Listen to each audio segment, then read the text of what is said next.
Hello, everybody, and welcome to the Perustopia live show. Today, we're going to be discussing The Novice by Taryn Matheru, which is a fantasy novel that is epic. And I told Reagan a second ago that I should do the summary of the book, but I think that Reagan actually should because my mind's jumbled from this book. I just finished it. I feel like I'm the summary queen anyway, so You're so good at it. I got you. You ready for the summary about? I'm so ready. Okay. So, this is a YA fantasy novel following our main character, Fletcher, who is an apprentice to a blacksmith and an orphan. At the beginning of this novel, he accidentally summons a demon, which basically forces his enlistment to the battle mage school. In this world, basically humans are necromancers and can summon demons, and they're kind of, or rather, individuals who are able to do this are really sought after in the army because of their powers. And in this world, there is a very long, drawn-out war between humans and the orcs, and there's also additional conflicts with elves and dwarves. So once Fletcher accidentally summons this very powerful and rare demon, he's sent to the battle mage school to learn and hone his powers before he's sent off to fight in the army. So we follow him in the school. He learns a bunch of stuff, and a bunch of other stuff goes down. I really like this. I thought it was kind of in a sweet spot between middle grade and YA, especially in this first book, just because Fletcher's so young. But I really liked the demon necromancer element. It kind of felt like Digimon, Pokemon mixed with fantasy, you know? Yeah, no, it took me a while to register why it's pitched as Pokemon, even though it was bullied in my face the whole entire time because I'm not a Pokemon person. Yeah, so I am. Cool. So, yeah. So it clicks. His demon that he got in the beginning was a shiny. He was very rare. And so it's like a Pikachu. Get onto the ether for even rare demon Pokemon to go into it.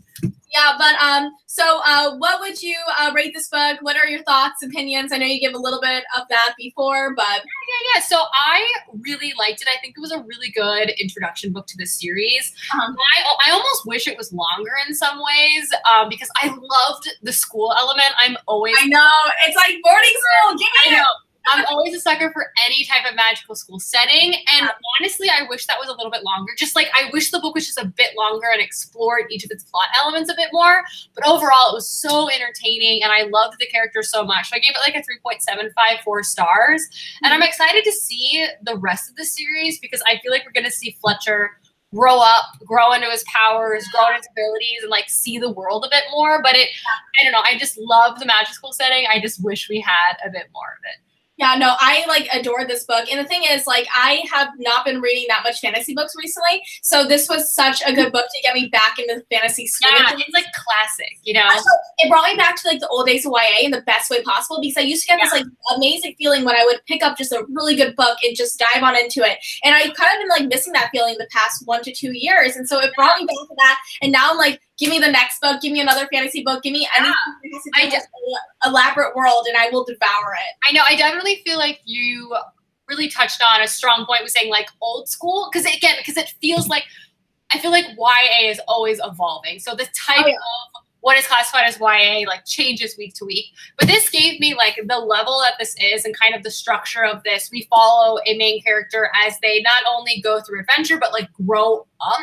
Is very like Tamara Pierce, you know, where we find Alana in the first book is age 12, but then we see her way later and she's an adult with children, you know? So I just kind of, it does kind of have that older school structure that I personally really like. And I feel like it's a great way to get attached to a character because you literally follow them from like, he's 15 or something like that, like definitely younger than most YA protagonists when you first encounter them, and we're gonna see him grow up. And I already like took a sneak peek at all the covers of all the later ones. I know, are they good? I know, and the thing is, it feels like it's old YA because it is old YA. It came out in 2015, but he originally wrote it on Wattpad, and that's how he got recognized, and that's how his origin story starts. It's fascinating, and so it's just really cool how like a book can evolve just like from like, you know, self-pubbed or like Wattpad and evolve into this thing, and it's so wildly successful. I know that a lot of the kids who read this book are younger boys, and I love that. But then now now but it's open up to girls. There's an amazing, strong female protagonist in this book, Silva, who I connected to so much, and I fear for my roommate. My roommate's read all of his books and loved them, and she mentions how Silva's like her favorite character. She's such like a kick butt girl, and she evolves with the story, and I cannot wait to see how this elven princess is gonna like evolve. Even though she's not a princess, wait, is she a princess or is she's she's like part of like a high lord. Yeah, and I love that. I just love the element. I love the element of her being like she kind of has to use her position as like kind of like this outcast in a sense to kind of infiltrate this school and get on the like rich people side, but you know, it doesn't end up working out for her that much, and then she finds a group of amazing friends. And I love that evolution of her character, along with Fletcher, who's always like there to become friends with people. He always gives somebody a second chance, and like I really truly love that about his character. And I also would rate this book a 4 out of 5 stars. And I definitely think, aside from the magical setting, like I haven't read a lot of necromancer-centered fantasy. Yeah. I just like, and again, I am a huge Pokemon lover. I've played and beaten every Pokemon game ever. So like, I think the concept of having demons, but always like looking in the ether for other demons to act, and then you have like a certain mana level. It's like my video game mind's like, yes. I know. I want to collect them all. And the thing is, like, this world had so many turns where it could have become super complex and jumbled, but literally the storyline was so just easy to meld into and become the characters of, and I just truly love that aspect of the story. And actually I would give it a 4.5 stars. I don't know why I said 4 stars, but yes, 4.5 stars. I just adored this book, and I don't know, it just like I read it over the course of the month because this month was hectic, but oh my gosh, like I cannot wait to see where the story is going to take us, because that ending, that cliffhanger, I definitely think like this was a really good foundational book, and I think for me, like as I read through the rest of the series, each one I feel like I'll give like a higher rating to, just because again, like once you get more invested into the world and all of that, I just think I'm going to continue to really enjoy this series. I just have a feeling, because it I don't know, I've encountered nothing like this in terms of story or plot, but like the feeling I've encountered before, where I'm like, this is a good start, and I feel like it's gonna get better, kind of thing. Yeah, exactly. And I know it does because I've talked to Taryn before about his books, and he always mentions how you know, he wrote this book when he was fairly young, and like, you know, you evolve as a writer throughout your years of writing, and he's like gets prouder and prouder of each book, and I think that's fascinating and amazing. Just like Sarah J. Maas is like gets better. Really good point. Yeah, like her early books compared to her later books, like I know it's like it's a night and day, and you know that's like with any author. If you don't have growth in an author is like, you know, writing style or writing in general, then they're staying stagnant. What you want to see is evolution and development of the writing craft and like the storyline as well. And so I'm so excited to dive on into the other books. I'm so pumped. Like, you know, I'm really happy that this book just like gave me all the good feelings. I know. I'm glad you're back into fantasy. I mean, I like feel like I only read fantasy. I'm like thinking, you're like, I haven't read fantasy in a while, and I was like, have I read anything else recently? I was like, over the summer, I did have a contemporary kick. I read like 3 Morgan Matson books. Oh my god! Yeah, no, right when we were reading Save the Date, I read 3. Yeah, you're right. I've been reading a lot of like erotic fiction just because they're easy for me to get through, and like right now I just need something that is totally not what I'm writing. Yeah. So I'm like just reading stuff that is like total opposite. Yeah. But I want to ask you, who's your favorite character, and like did you relate to them in any way? Can I say my favorite character was the dragon? Yeah. Yeah. I mean, like, I loved Sylvie, too. Like, I thought she was a great character, and I really liked her as well, and I really liked Othello as well. Like, I loved all of the characters, and I really enjoyed Fletcher as a main character, too, but, like, I would die for Ignitus, I want to say, is that he's so cute. He doesn't have any, like, lines, but he's like so adorable, and like also I love how his strength isn't portrayed through like brute force. It's portrayed like, you know, we gotta get his fire. He's clever, and like he's just like he's like lazy in the best way most of the time. He's like, it reminds me of Fraser, and about how Fraser just like sits around the house all day until like he actually needs to protect the house, and there's Fraser. I know. I was like, I feel like I've just been staring in the background at like your dog. He cut off the ears. I gave this to him like an hour ago, and the ears are already chopped. Matilda's vicious like that too. She goes for the limbs. Yo, Fraser. No, yeah, and like the thing is, like, I love the whole idea of them like getting their own demons, and their demons are just extensions of their own power. And that is so Pokemon-esque, and I feel like we haven't seen that in any other book before, or at least I haven't. And I love that storyline. I love people having like animal familiars in a sense. Yeah, definitely like companions. I think it's a really nice touch. And I feel like I've encountered it as like not a main storyline. Like there'll be a character who is a necromancer who has an animal companion, but it's cool that the entire magical system is centered around humans being able to summon these creatures. I think it's cool. It's so awesome. So what do you think about the world building and the world in general? Because I know there's a lot going on, and the war was very fascinating to me, because I'm really curious to see how that's going to develop, because as some reviews say, like they say it develops in the best way possible, and like it's so realistic in a sense. Yeah, and I love that. I think for me, what I enjoyed is like it's taking classic things that we're familiar with and tropes that we've encountered in fantasy, like elves and dwarves and orcs, and that like eternal struggle between all of these and humans, all these different fantasy races. Like we see that in Lord of the Rings. Yeah. But what I like is that he took, you know, those creatures and characters that we know, and then crafted this political world that is not it's supposed to be relatable, right? Like this eternal strife and this frustration and the struggle between people from different places, and the realization that you're really not all that different from one another. And like, I really like that element, and I always love seeing that in books. So I am excited to see the evolution of this war, and hopefully it coming to a conclusion and peace finally, you know, reigns. I'm really curious about that, because like this war is so huge, it's so violent, it's ongoing, and like, you know, I'm so. What's that rate of peace for like 1,200 years? Yeah. 1,500 years or something. Yeah, it's amazing. And it's also really cool, you know, with the revelation that we get with Ignatius about how he's been alive for so long, and he was almost gifted to an orc, and like that's such a storyline as well. I like want to learn the elves. Yes, I do too. Because like, you know, I love, but I just love the whole entire dynamic between how like dwarves are like pretty much like, oh sorry, look at Fiona in the background. She's so cute. She's so pure. Like she makes our heart so happy. Oh. We're both chewing on a toy, but how the dwarves are pretty much very suppressed. They are looked down upon and frowned upon in society, even though they are being accepted into society. They still have like, you know, they're not allowed to have more than one kid, and if they're not allowed to have a kid without the government. Definitely mistreated by the government. So the complexity of like, what is the proper route to fight for your freedom? I think was touched on, and hopefully it will continue to be touched on through the next books, because like obviously it's a really complex subject, and I do think it's interesting that it is integrated into this plot as well. I want to learn more about the elves, just because I've always loved elves. Like I know, back in the day, I wanted to marry Legolas. So I just watched the Lord of the Rings movies recently. Have you never seen them before? No, I've seen them when I was younger, like the very like little snippets of it. But you think they age so well? They do. They're solid movies. I watched the extended editions though, so it was a lot of stuff. It's a lot of stuff. But the thing is, I love the reason I really love this book is just because it has so many different fantasy elements to it, and they all weave together they weave together so well. Like I haven't really read an elf book in a while. I mean, like you have like the Fae and Sarah J. Maas, but like elves and orcs and demons and humans and dwarves. I really see that all the time in TV shows, but I haven't read a book about that in so long, and I really want to read more of it now.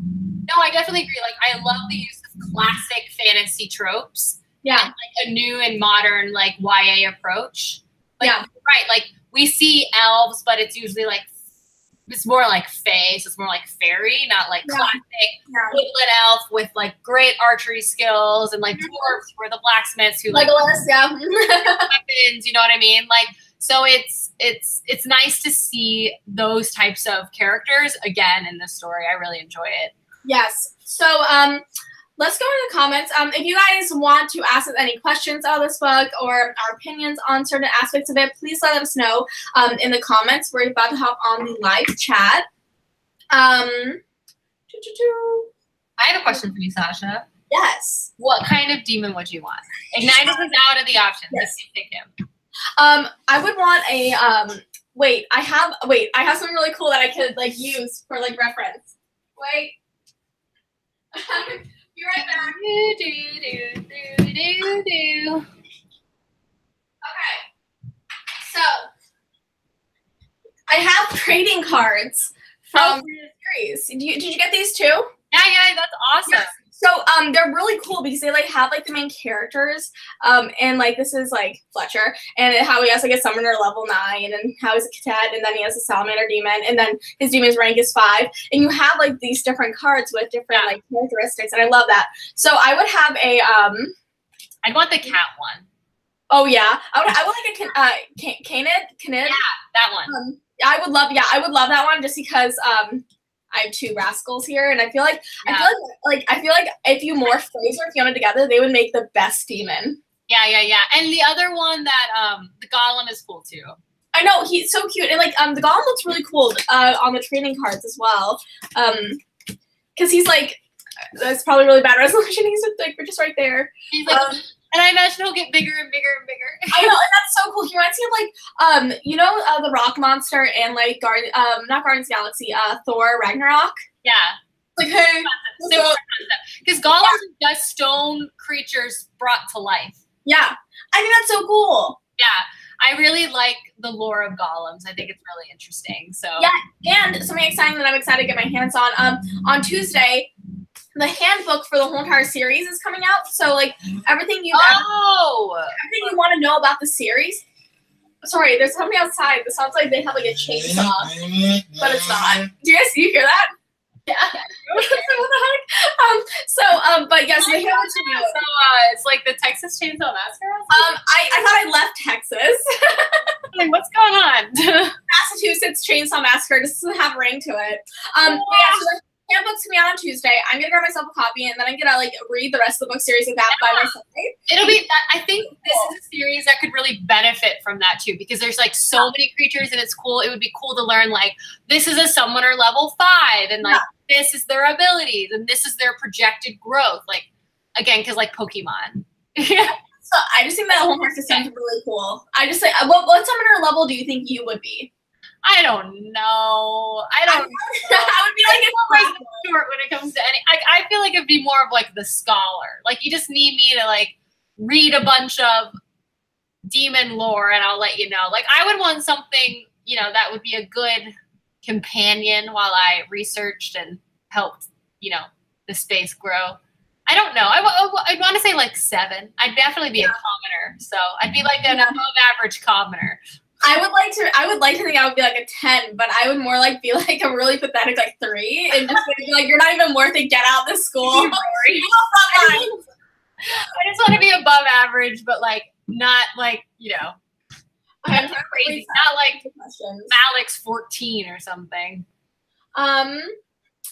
Okay. Fiona and Fraser back there are so funny. I know. Everybody's talking about them. They're just look at me. They're like stealing the show. I've been like watching. I've been like, yeah. And I like look over. I'm like, yeah, no. Fiona's like eating the scraps. Fraser's ripping apart his toy and putting. Yeah, there's just fuzz everywhere. It's so annoying. I'm like, come on, guys. Okay. So let me see. Somebody asked us a question on Twitter. And that is, somebody just asked if the novice is like cruel princess, and I think that they mean cruel prince, because no, not at all. What would you compare the novice to? I would compare it more to like the Magisterium by Cassandra Clare and Holly Black. I would compare it more to like a Tamara Pierce, like I'm like looking at my shelf, like Tempest and Slaughter. Something more like that. Cruel Prince is more like Fae, and it's like much more like dark and romance, and it's like a very different vibe. Versus this is more like a group of school kids like learning and fighting like against an evil force. Like it definitely feels more like classic Tamara Pierce or like the Magisterium. I think is a good comparison. I agree. And okay, I second that. Okay, so Okay, so this is a good question because I can answer it very solidly. Is this book captivating? It's been on my TBR for a while, but I kept putting it off in fear that I would be disappointed and not living up to my expectations. I got really high expectations for the series or for this book, and it really met them. I was like going into it, and I was like, okay, I really hope I like it. I was like in kind of like a wishy-washy fantasy mood, and I think that it like met all my expectations, and I'm excited to see where the series goes. There's like there's three books in this like world in the summer series. One is a prequel that focuses on 4 books. No, so it's three. There's a prequel wrapped into those so that focuses on why am I forgetting his name? Oh, the professor, addict. Yeah, him. Yeah, so first commenter allowed in the. And I want to read that origin story so badly, but I have to make it through the other books and then I'll get to it. Yeah. Do you know if he's writing more? So is it just like 3 and then the prequel, or is there going to be like more books in the series? I think that's just it for right now. I know he has another book coming out in May that's in a different series that's I'm really excited about. It's like the 100 and like meets like Terra Nova, which I'm super excited about because nobody knows about Terra Nova, and I love Terra Nova. It got canceled after 1 season, but it was so good. It makes me I cried when it got canceled. I'm like, screw you, Fox. Yeah, I definitely think it's captivating. It's so easy to fall into the story. It's not like incredibly dense or full of like a lot of info dumping. Like it's really easy to read, and it has so many charming characters, and the demons are really cute. I think it was. I read it so quickly. So somebody asked, did you get Aragon vibes when you were reading it? I haven't read Aragon. Yeah, I haven't either, so I don't know. I mean, maybe. In that, it's classic fantasy, maybe. And I haven't read it, which I feel like is weird, crazy to admit, but I haven't read it. Well, there's a lot of books, like really popular books that I haven't read. And I just like read most of them if they fall in the fantasy category. Yeah, you're like a fantasy queen. And I haven't read Inkheart either. Oh yeah, I haven't read Inkheart. I haven't even read like the Golden Compass series, his Dark Outlook series. That one's really good. I really need to reread it though because the Book of Dusk came out, and I haven't been able to read it because I don't remember enough about the original trilogy because I read it in middle school, which a long time ago. So gosh, these questions are so out of order. Wait, what's happening? Okay, what's happening? I guess we could do top live chat. If you had to make an OTP for the series, who would it be? Of course, Silva and Fletcher. I totally ship them as friends right now, but I feel like there may be something there to evolve into. Yeah, I'm all about friendship ships right now, and I'm just like shipping everyone with everyone. I love a good friendship. I think there's so many nice and really lovable friendships in this, kind of like a classic trio moment where you just kind of root for everyone to be close. Because all these people have like really difficult lives for various reasons. So be able to find friendship with one another is just really nice to see. Yeah. I really love the relationship between Fletcher and Othello, like just because they, you know, it just shows like two people from two very different sides of the tracks, but still with really, you know, a heartbreaking origin story, how they can build upon each other to make themselves into better people together. And I love the friendship. I love how there was like kind of a turbulent moment within the book where, you know, Fletcher had to question his friendship with him because he thought he was going to go do something bad, which is like, you know, start a revolution with the dwarves. I mean, is that bad though? Well, I know exactly. Is it like it's bad? It's just like no, they deserve to be treated the same way, and it's so sad that they aren't. And like you have to kind of see that, and you can really reflect it upon our society today. Yeah, you know, people being accepted, but how truly accepted are they? And like, how do we go to reform that and make this world a better place for everybody within it? And that's a question you need to ask. And what's the right way about going and doing it? Is it because like, you know, I do agree, like, you know, when it's when there's this huge war going on and starting a civil war is in the picture, that's a really scary thing because it's like, who's gonna win? Yeah, I definitely think Othello, or gosh, words. I think his arguments are really strong to kind of lead them in a different direction. But yeah, it's definitely an interesting element to the book that I appreciate Taran for including because I think it adds a lot of dynamic elements to it. I agree. Okay, let me see if there's any more questions.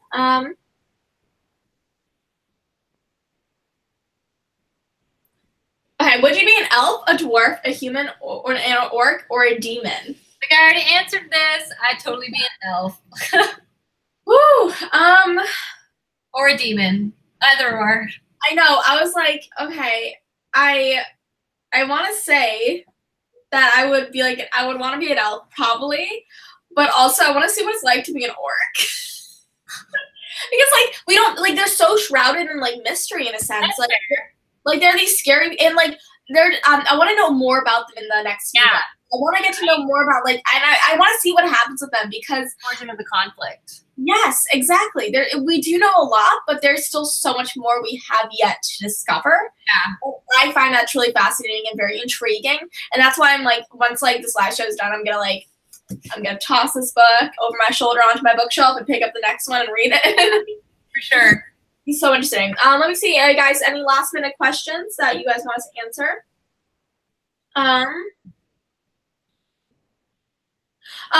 Okay, so the book, somebody's asking, like, what type of age of people should read it. It is, like, the demographic is, like, 12 through 15 for, like, starter, like, for people to read. At least that's what this person says. But, like, can anybody read it? I think that anybody can read this book and be just as in love with it as a 12-year-old, because it does not read, like, really, it doesn't read super young, but it reads young enough so like a 12-year-old could understand it, but it reads old enough that, like, you know, me as a 21-year-old and you as a 24-year-old, right? Yeah. I mean, you're talking about someone who loves middle grade, so I think the only time I really put age restrictions on books, it's not even really a restriction, Mm-hmm. there's just like graphic content.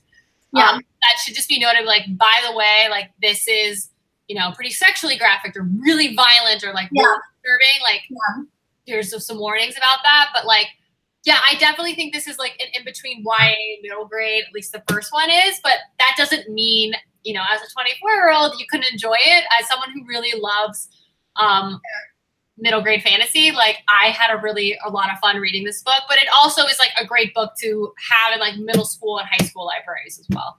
Exactly, and I think that I think that it's really great for anybody.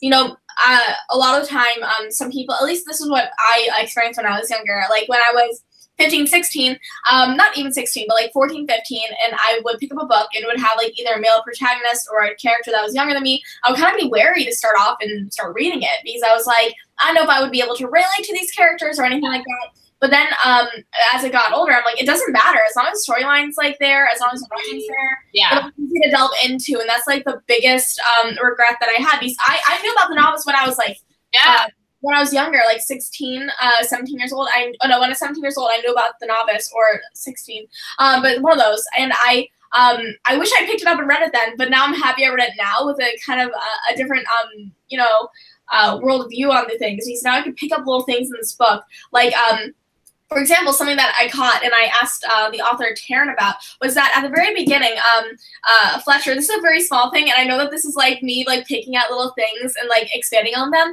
but like, you know, as a writer, especially now, like I notice these things even more. But so at the very beginning, you know, Fletcher just went on a really long journey from his home to pretty much the front lines almost to the school, and he didn't shower the whole entire time. So when he got to the boarding school, he smelled, and like, you know, that's something to show like younger readers that, hey, if you don't shower, you're gonna smell, and it's not pleasant. And so there's these little lessons implemented into the story that are just so so minor, but they're so major to know. And me, I'm like ridiculous, and I read so much into things, but I'm like, hey, I know that that's like a meaningful lesson for kids to know. Yeah, and I mean, I definitely think there could be a whole conversation about this, but I don't necessarily always go into reading books to relate to them. I actually like to read books from a multitude of different POVs that aren't anything like myself to gain more understanding for different types of people and characters in the world.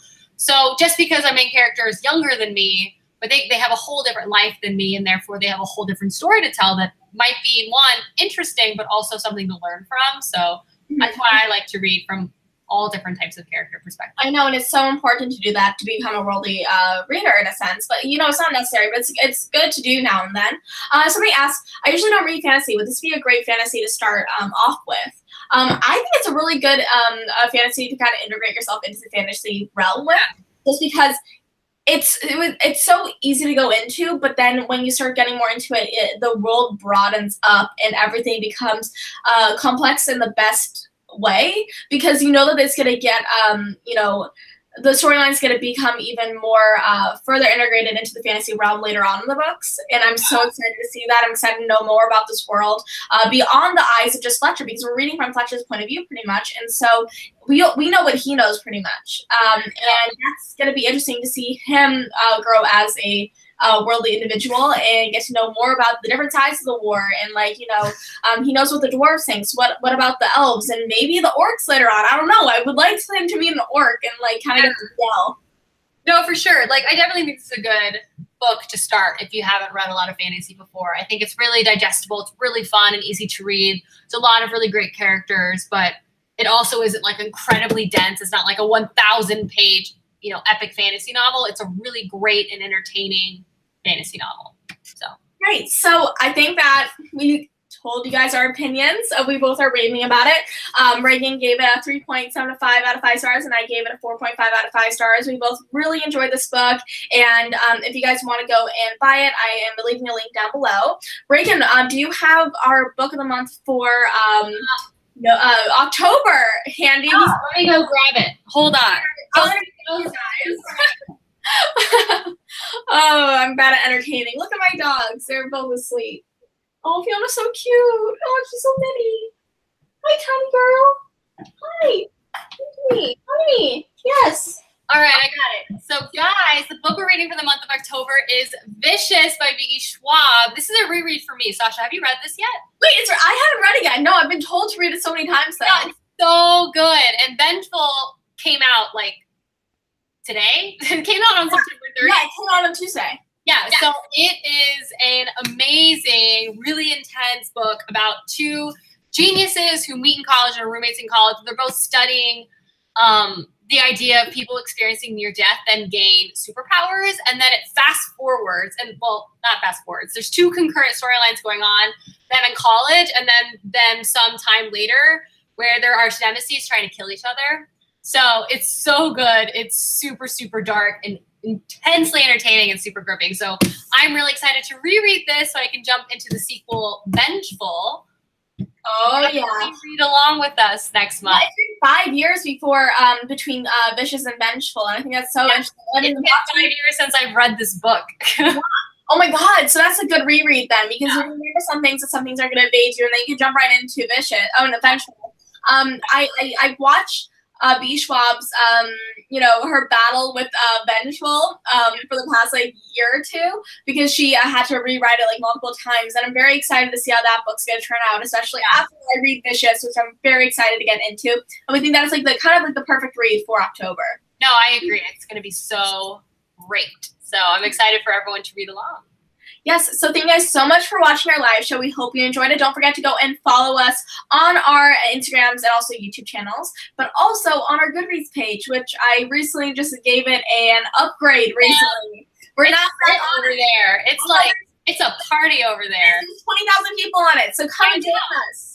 We're fun. We're fun. Hang out with us. We're friends. Well, thank you guys so much for being here and watching, and we'll see you guys at the end of October for our Vicious live show. Thanks for watching. Bye. Bye.